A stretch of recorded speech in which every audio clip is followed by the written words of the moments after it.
Good morning.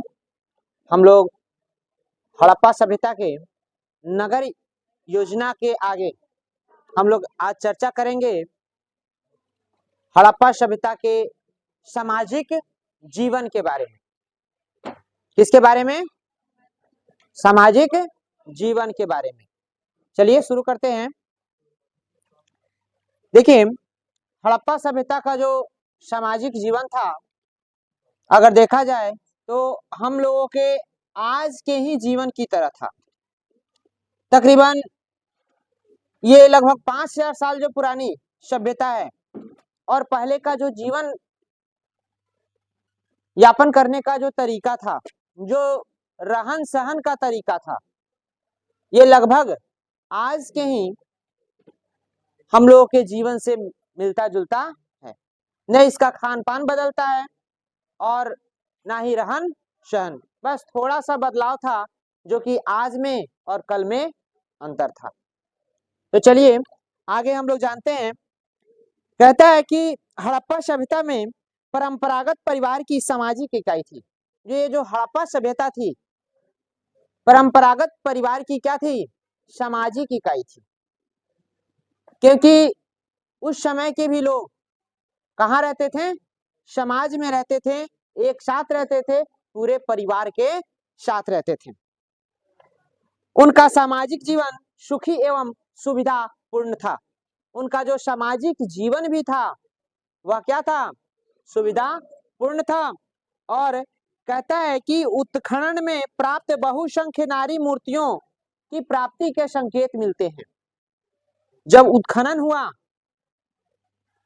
इस सभ्यता का, उस सभ्यता में बहुत भारी मात्रा में नारी मूर्तियां मिली, जो कि हमें संकेत देते हैं कि उनका परिवार मातृशतात्मक था। कैसा था? मातृशतात्मक था।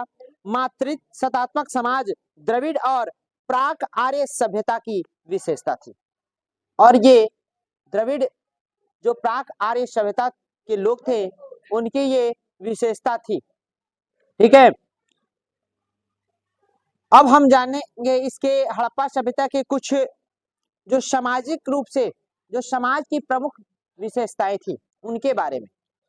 तो कहता है हड़प्पा सभ्यता के लोग शाकाहारी एवं मांसाहारी दोनों प्रकार के भोजन करते थे। कैसे भोजन करते थे? शाकाहारी और मांसाहारी।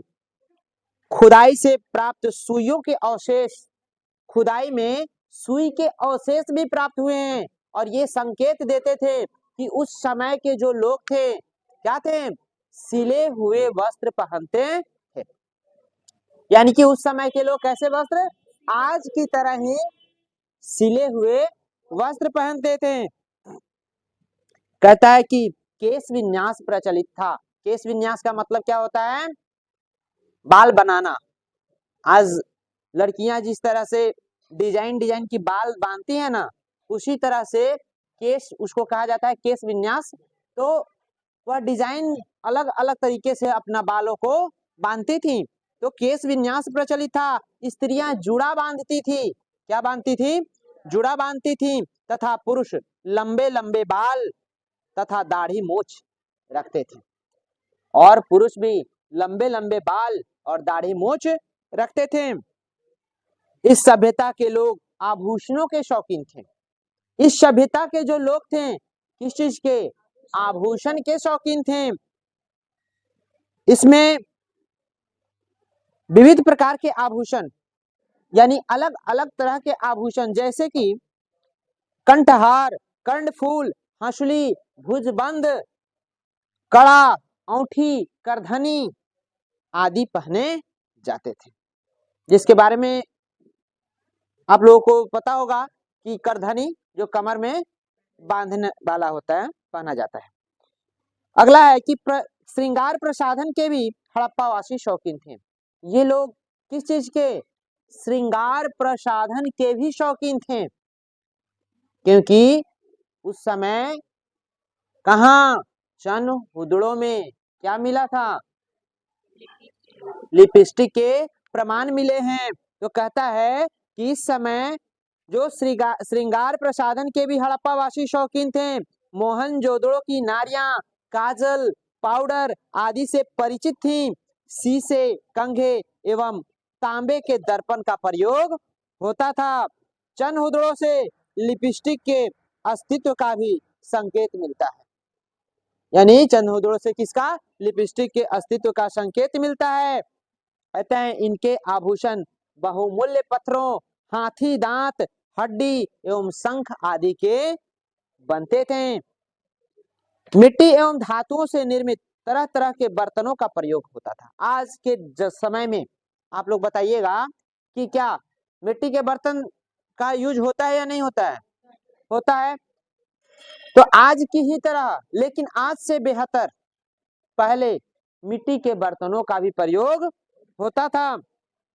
फर्श पर बैठने के लिए चटाइयां, सबके घर में चटाई होगा ऐसा बात नहीं है, लगभग घर में चटाई मिल जाएगा, आज भी मिलेगा, क्योंकि उसको आराम से आसानी से क्या किया जाता है, बिछा के नीचे बैठ जाता है लोग। तो उस समय चटाइयां और इसके साथ साथ पलंग व चारपाई से भी क्या थे? परिचित थे। सैंधव निवासी आमोद प्रमोद के प्रेमी थे। पासा इस काल का प्रमुख खेल था। इस समय लोग किस खेल को खेलते थे? पाशा को खेलते थे। कहता है सिंधु घाटी के में बहुत सारे खिलौने मिले हैं जो कि बहुत कौतूहलजनक है। यानी कि आज की जो विकसित जो हम लोगों का ये समय चल रहा है बहुत डेवलप है, लेकिन उस समय भी ये कम डेवलप नहीं था। उस समय क्या था? उस समय भी मिट्टी के ही खिलौने बनाए जाते थे। आज तो प्लास्टिक का खिलौना देख के आप लोग दबाइएगा तो आवाज करता है, ध्वनि उत्पन्न करता है, लेकिन ऐसा नहीं था उस समय, और कौतूहलजनक था। कहता है कि एक बैल रूपी खिलौना सिर हिलाता है। एक खिलौना मिला जो कि सिर हिलाता है, और कहता है एक हाथी मिला है जिसका सिर दबाने से ध्वनि उत्पन्न करता है। वह ध्वनि उत्पन्न होती थी।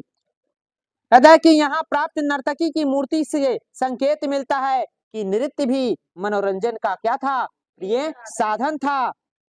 गाने बजाने के भी ये लोग क्या थे? शौकीन थे। जिस तरह आप लोग गाने बजाने का लुत्फ उठाते हैं, मनोरंजन करते हैं, उसी तरह उस समय के भी लोग करते थे। ठीक है। कहता है मछली फंसाने के कांटे एवं एक मुहर पर तीर से हिरन को मारते दिखाया जाना। मछली, हाँ, आज जो मछली फंसाया जाता है बंसी से, कांटा से लोग निकालता है ना, उसी तरह मछली फंसाने के कांटे और क्या तीर से हिरन को मारते दिखाया जाना संकेत देते हैं कि ये लोग शिकार के भी शौकीन थे। तो जरा हमको बताइएगा, क्या आज का समय और कल का समय लगभग बराबर था या नहीं था? आज के ही समय से मिलता जुलता है। ठीक है, ओके, धन्यवाद।